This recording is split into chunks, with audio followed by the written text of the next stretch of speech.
Well, hello there. Thanks for joining me. I am Dr. Jen, and this is My Life as a Landlord. I am so pleased you joined me for today's show and educating yourself as a landowner, land manager, land property owner, landlord, whichever. They say that misery loves company, and in real estate, it is no exception. From my years in developing in Hawaii and in British Columbia, Michael and I have firsthand experience in navigating the minefields in permitting, bylaws, neighbors, complaints, and wins, and everything else that isn't there. But my guest today has a very interesting twist on real estate development, and I can't wait to hear more about it. Joining me from nearby in the Pacific Northwest, hi, Eugene. How are you? Hi there. Good. Pleasure being here. Thanks for having me on the show. Excellent. You're in Seattle, yes? I am, yes, just outside of Seattle and in gloomy and overcast Bellevue, Washington. It's middle of July, Oh, didn't or end of July. Didn't anybody tell us?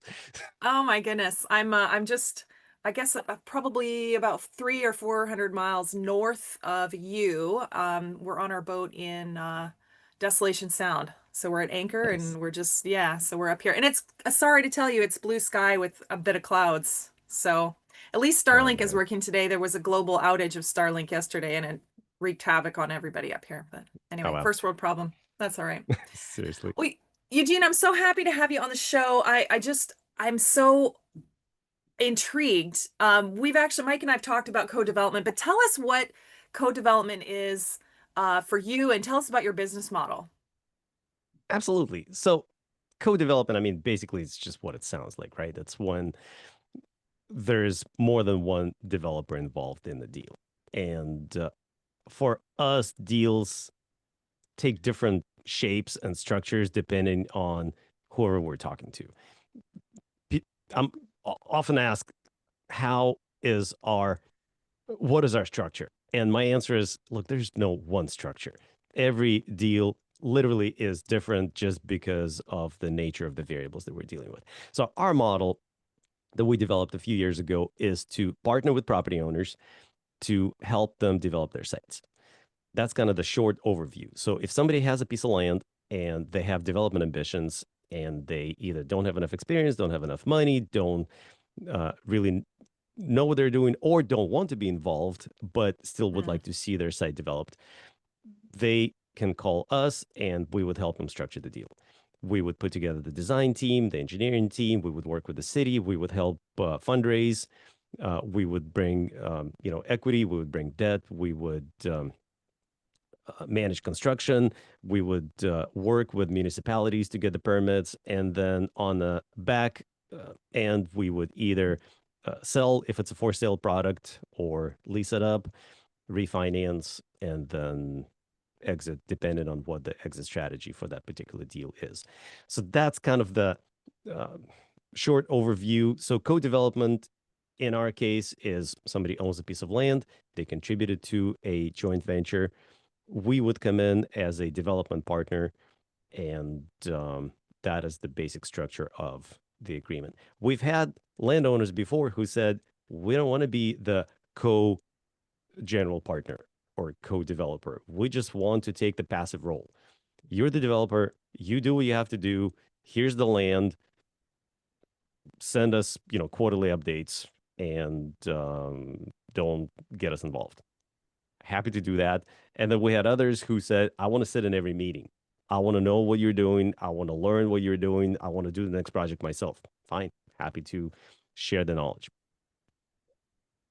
very cool. Now, how did you come up with this framework? Was there landowners that were watching you saying, "Hey, Eugene, come and do what you're doing on my land," whatever? Like, how is that what happened?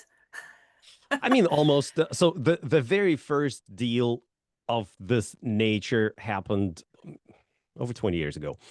So my father owned a construction company, and 20 some years ago, I was finishing up my MBA. He got approached by a group of developers who had a project and they were looking for additional equity. They were looking for partners.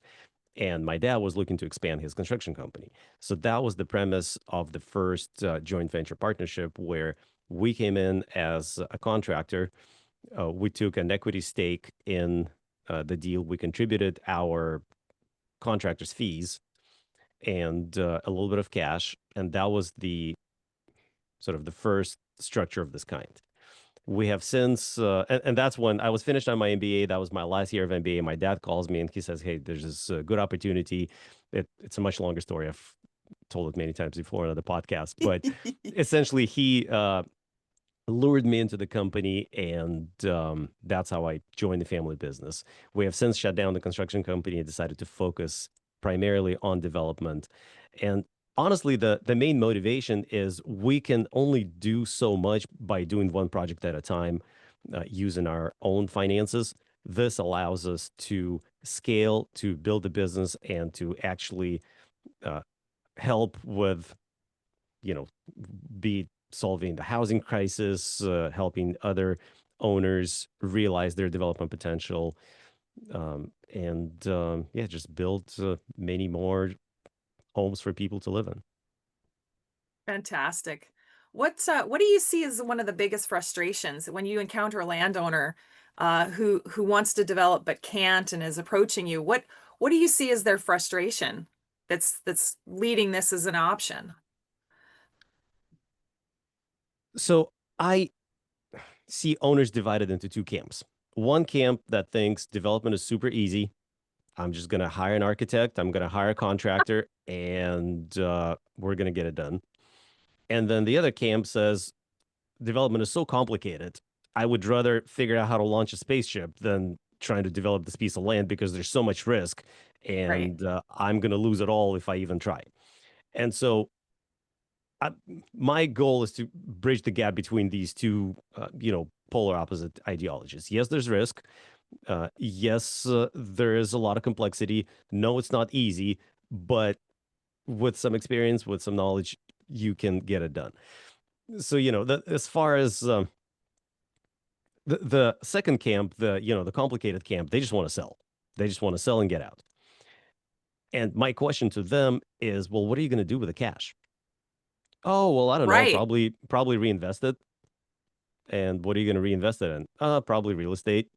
Okay, well, so if you're taking money from one piece of real estate, put it into another piece of real estate, why not double down and actually invest it into a piece of land that you already own? And so there's that. And then the other group that wants to develop and thinks that they could just hire an architect and then hire a contractor, they don't realize the risks. And I want to slow them down and say, look, you can't just start burning cash because you're going to burn through a lot of cash before it's done. And so I don't know if I answered your question, but Yeah, no, I think, one of the things that I've always maintained, just with my analytical skill set is always watch your assumptions. And so the one camp assuming that it's too hard, they may be right. And the other camp assuming it's too easy, assuming that they can get an architect and a contractor and they're not going to rob you blind and they're not going to take forever. Watch your assumptions. I mean, you're confirming that. But let's twist it a little bit more and say, there's landowners out here who've never been in business before. They've never been a partner, whether a GP or an LP, especially if they're GP, voting GPs. How do you approach that? Like, how do you screen them, Eugene? Do you take everybody? well, see, real estate development and partnerships is not something that happens overnight. Right. So I take calls, multiple calls a day with people who are contemplating development. And it takes, I don't know, the minimum that it ever took for us to strike a deal was probably 9 months. So A minimum. Wow. yes, yes, it takes time. We need to make sure that we're comfortable with them. They need to make sure that they're comfortable with us.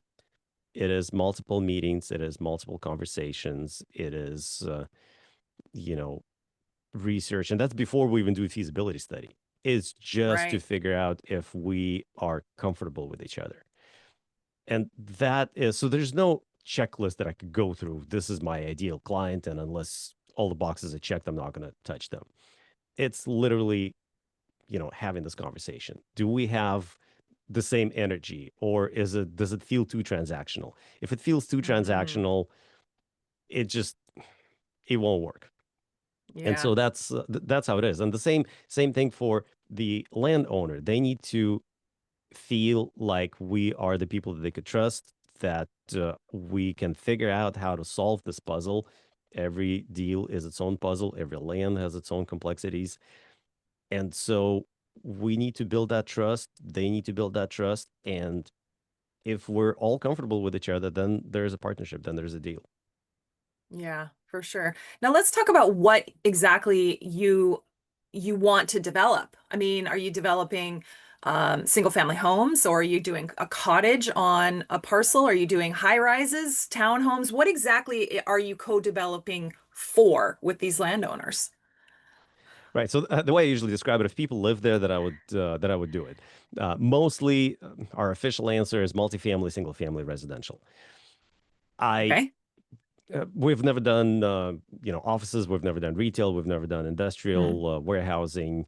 I I like to say I know enough to be dangerous, but I just haven't done it before. We've done apartments. We've done condos. We've done townhomes, single family infills. We've built, back when we had a construction company, we've built pretty high end custom homes. So I am familiar with that. We are comfortable with subdivisions. Right now, we're working on a build to rent community. And we've been studying over the last several months, we've been studying the market construction costs to see what actually is going to pencil in the near future. As you know, construction costs keep rising. Real estate values have come down. They're not rising fast enough. Rental rates aren't rising fast enough. Home prices aren't rising. In some cases, they're falling. And so we're trying to figure out, well, what is it that we can develop right now that is actually going to be profitable in the near hmm future? And so one of the theories, one of the, not theories, what is it called? Hypotheses that we've developed is to go smaller and build smaller homes, smaller units, whether it's an apartment building with small efficiency units or micro units, whatever they're called, or houses but on a smaller scale like cottages. We think that that is the most likely product to be successful in the near future, because while the cost per square foot is still high, the overall price of the end product is going to be more or less affordable to the end consumer, whether it's a rental or for sale. So that's what we're focused on. And yeah, constantly trying to find efficiencies, trying to see what's going to work. But yeah, as long as people live there, I would definitely look at that product. Gotcha. Okay. Now, do you operate only in the Seattle area, or you're breaking into other markets? For the last 20 plus years, we've been in Western Washington and yeah, primarily in the Seattle area. Recently, Sure. so about 18 months ago, we kind of started uh, broadly marketing our services and our offerings. And we weren't really targeting any specific geographies. We were just talking about what we do. And as we hmm started talking about what we do, the phone started ringing from all over the country. I just talked to somebody in New York. I recently submitted a proposal for a deal in Texas. We had two conversations about properties in Florida. We looked at a deal in Oregon, in California. We recently signed a new deal in Idaho, and that seems to be the trend. We actually still have a couple of potential projects that we're talking to. We haven't signed them over here in the Seattle area. So yeah, for us, I usually say for me to go out of town, the deal needs to be of a certain size. I would guess at least 5 million. I would prefer $10 million and more to justify the complexities of developing project out of town. But hmm yeah, we're at this point we're pretty flexible, and we would work with local contractors. Not having our own construction company and needing to feed our construction company actually freed us from this geographic restriction, because now we are free to go anywhere and work with local consultants, local contractors to get deals done. Right. Amazing. That's really cool. And what are you seeing as far as real estate friendly places? You just mentioned that you're starting to branch out and getting calls from all over the place. You mentioned Texas. Texas is very landlord friendly, business friendly, development friendly. Where else are you seeing?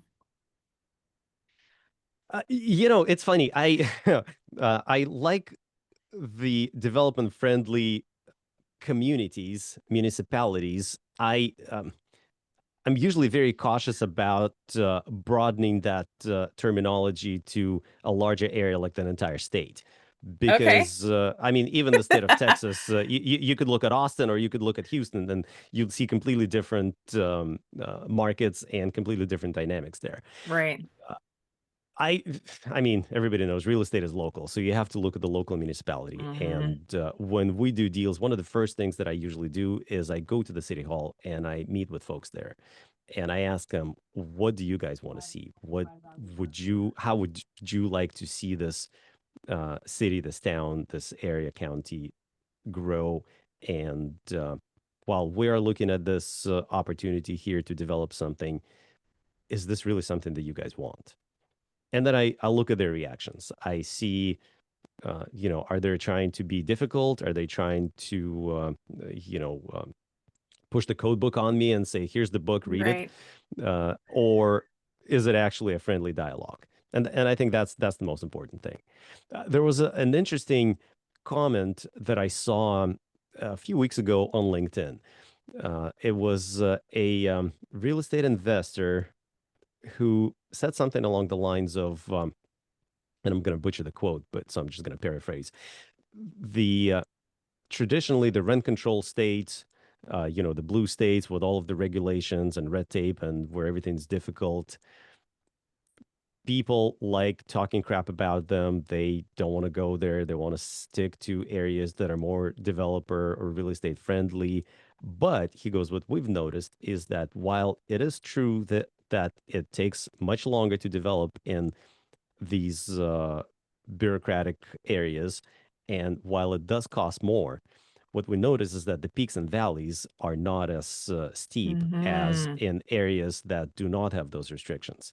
And so, what Right. happens in a lot of areas of like Texas, for example, where areas get overbuilt super fast, and then they go through this giant period of oversupply. And all of a sudden, they stop building, stop developing, prices drop, and then everybody runs in there. When development stops, prices rise. Everybody runs in there and starts building again. And so they have these giant, uh, peaks and valleys. Whereas areas of like West Coast, major metropolitan areas that are super slow and super bureaucratic and honestly pain in the ass to deal with.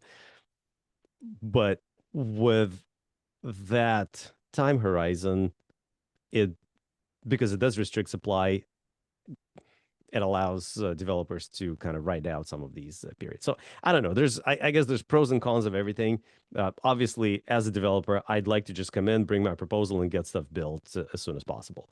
Of course. It's so painful to sit there and wait for 2 or 3 years sometimes to get a permit. It's Hmm. like, come Well, on, like we why do we have to do that? we're trying to build on Maui, and got a front row seat and trying to help assist in rebuilding Lahaina and Kula, and that's exactly what's happening now. I mean, yeah, it's crazy, and it's interesting you bring up that when you're breaking into a new location, the first thing you do is you go to City Hall, because let's face it, the city is yet another partner. They may not be partner as like shares or equity or anything like that, but they are a partner. And so you also have Right. to vet the city, because if they're going to be very combative or, push the code book at you, or they're very welcoming to the point, they welcome with open arms and, hey, let's schedule a meeting and tomorrow and let's make it happen. And that is part of it. So it's not just the landowner. I didn't even realize that until now, right? The city is Right. part of it. Yeah. But let's talk lessons learned. Is it possible to scale too fast in doing what you're doing? Or do you just slow the pace down? Scale is an take on too many projects? Yeah. Yes, I mean, it's easy to stumble and fall. It's look, like anything, it's all about the people, right? Yeah. And it all, I mean, I personally can work on more than one project at a time. Mm. It's just it becomes too complicated. So now if I have to work on multiple projects, I will need people. I will need somebody to run those deals. And it all comes down to people. If we are able to find the qualified staff, qualified consultants, then yeah, we could do 30 projects at a time. But Yeah. it takes time to find good people. So that's the biggest variable. Comes down to people, comes down to help. That's amazing. Well, you had mentioned some of what I call red flags in when you're working with co-development. Obviously you want your partners to be right. You want the city to be working with you, things like that. Are there any other red flags that you've seen doing co-development? Red flags doing co-development. It is usually it usually comes down to financing. Comes down to the money. I Okay. mean, yeah, well, yeah, comes down to the money at the end. The most common objection, most common comment that I get from landowners is, well, when am I going to get paid? Right. And for us, here's the way I like to structure it. When we first come in to the table, I say the first thing we got to do is do a feasibility study on a mid-size commercial deal, apartment, townhomes, whatever, subdivisions. I say it typically costs about $25,000 to just run through the feasibility study. And I asked that owner to pay for it. And that's usually the first objection that I get because they don't want to pay for it. They're like, well, what do you mean? You're the partner, you're the developer, so why don't you pay for it? And I'm like, look, you know your site. I know nothing about it. Just because you want me to partner with you right now, I don't own it.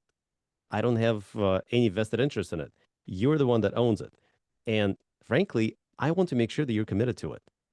If we're talking Right. about a 10, $20 million deal, 25,000 is not that much, but I want to make sure that you are actually committed, that you are understanding that this is going to cost time and money. And yes, we're going to spend a ton of money on this.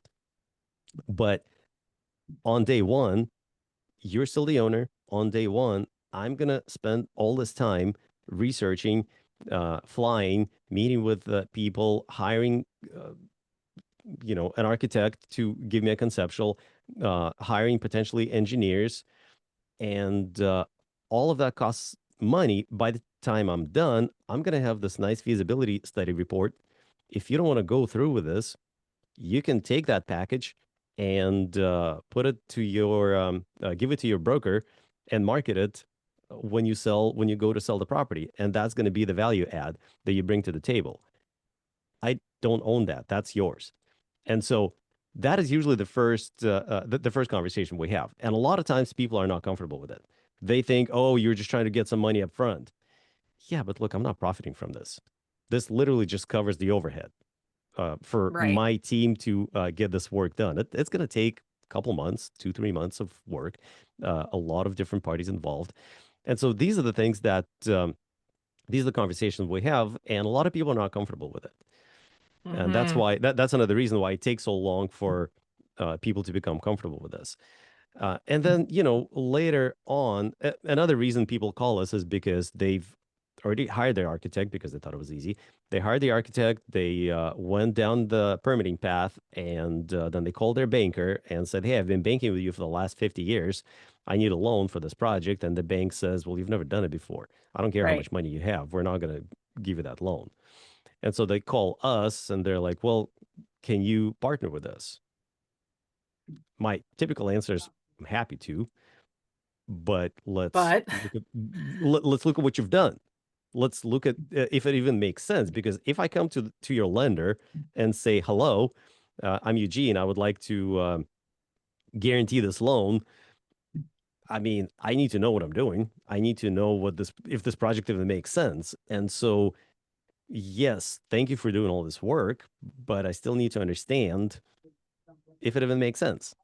And then I need to understand if the loan terms are good. I need to understand if you've got enough equity. I need to understand who guarantees that loan, and what those terms are. So there's a lot of these complexities, and sometimes people are not comfortable sharing those details.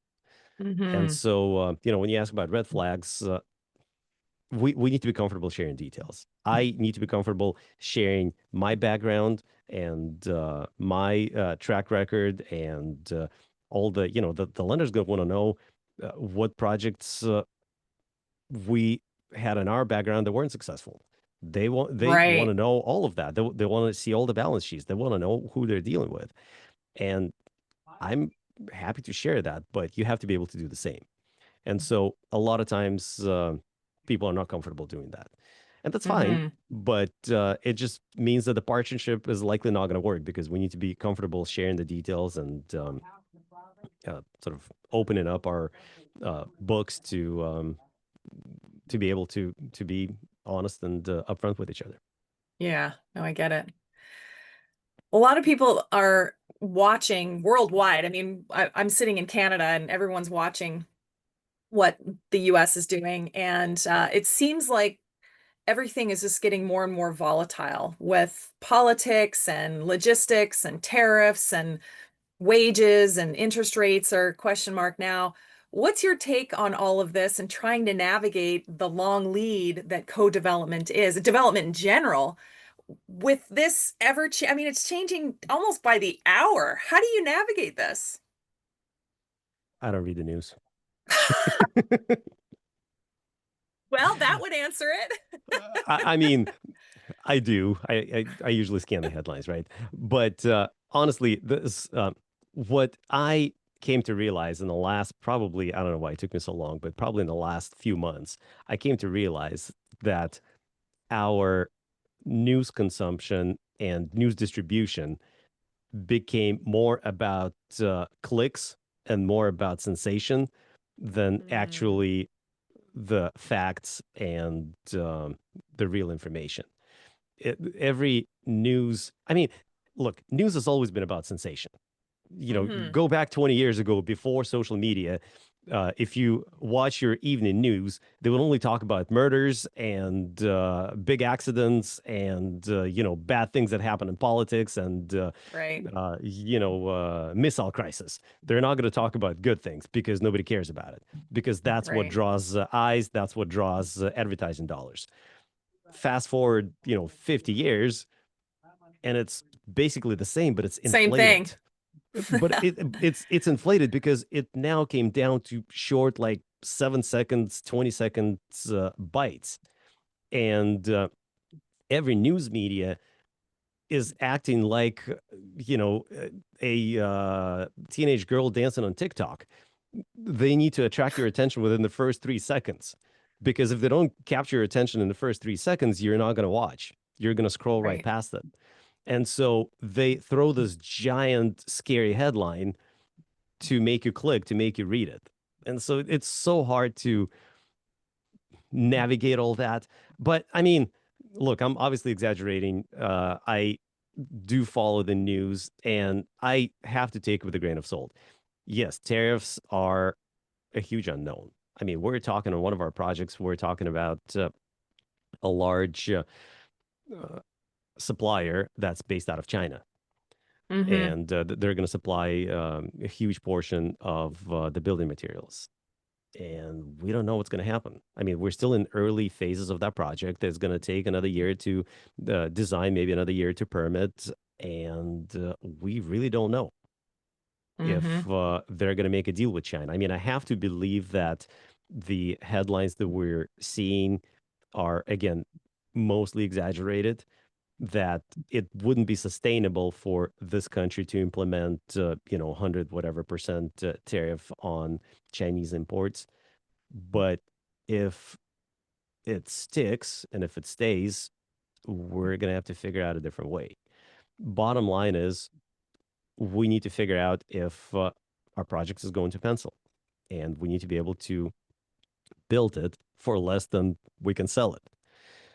Um, yeah, I Yeah. mean, take it with a grain of salt. I read economics forecasts a lot. I'm an econ major, so I'm kind of an econ nerd. I like watching statistics. So it's funny to watch the news. So my theory, a few months ago, I published this post on LinkedIn, and I think I even made a video where and I'm trying to stay apolitical, but I had this hypothesis. I said, look, Trump is introducing all these tariffs, and everybody's freaking out that tariffs are going to cause inflation because that's the common economic theory that tariffs are typically causing cost of goods to go up. I Hmm. said, assuming that is right, all that's going to do is slow down the purchasing power. Yes, the price is going to go up. And as a result of prices going up, purchasing is going to come down. Well, if people are going to stop buying because the prices are too high, then that is going to trigger the slowdown, economic slowdown. Now, we already know that the government is reducing or trying, that was before the big, beautiful bill. The government is trying to reduce their spendings with Doge and everything. We know that with tariffs, prices are going to go up. So as a result, the and net exports are shifting. So all of those factors are going to affect GDP. Now, because of that, my prediction, and I'm not a professional economist, my prediction was that GDP is going to slow down. That's going to cause a recession. A recession is going to trigger the Fed to lower interest rates. Reduction in interest rates is going to stimulate real estate and stimulate the economy, and then we're back in business. I thought that was cool. But then after that, so many different variables happened. Right. Now with the new tax bill, who the hell knows what's going to happen? Right. Uh, the recent economic report I read, they were saying that they still expect inflation to persist, and the interest rate cut is not likely. And they said even if the Fed does do a cut in this next cycle, they would likely start having to increase rates again in 2026 because inflation is going to still go up. I don't know. I guess we're going to have to navigate somewhere in there. We'll see. Right. No, a friend of mine has a really great saying. He says, just because it's on the news doesn't mean it's newsworthy. Right. That's true. That's very And true. yeah, I love Gary Vaynerchuk. He says attention is a currency, right? Oh, Attention yeah. is the new currency. So I totally get it. But yeah, it's kind of weird. It's the market is not predictable, and it's becoming less predictable as we go on. But yeah. Well, listen, if you met someone who's wanting to get into real estate development, what would your advice be to them? If somebody wants to get into real estate development, definitely work with someone who has done it before. It Find a is mentor. find a mentor, get a job, get an internship, get a partner, but don't try to do it on your own unless you are prepared to spend a lot of money to learn it, to learn the process, because Ex- you are going to make mistakes, and those mistakes are going to cost you. And my main advice is don't let the money, the profit, be your motivator, Mhm. because this is the case where it's not a very good motivator. Yes, real estate does make a lot of money to people. Yes, development is one of the ways to increase the value of raw land, and literally within a couple of years to double or triple the value of what you used to have. But at the same time, if that's your only motivator, then and you've never done it before, then just be prepared to pay for that learning experience because you are going to make mistakes. And the Hmm. problem is you don't know what you don't know, so you don't know what questions to ask. Right. Right. No, that's it. The more I learn I don't know. Exactly. Makes sense.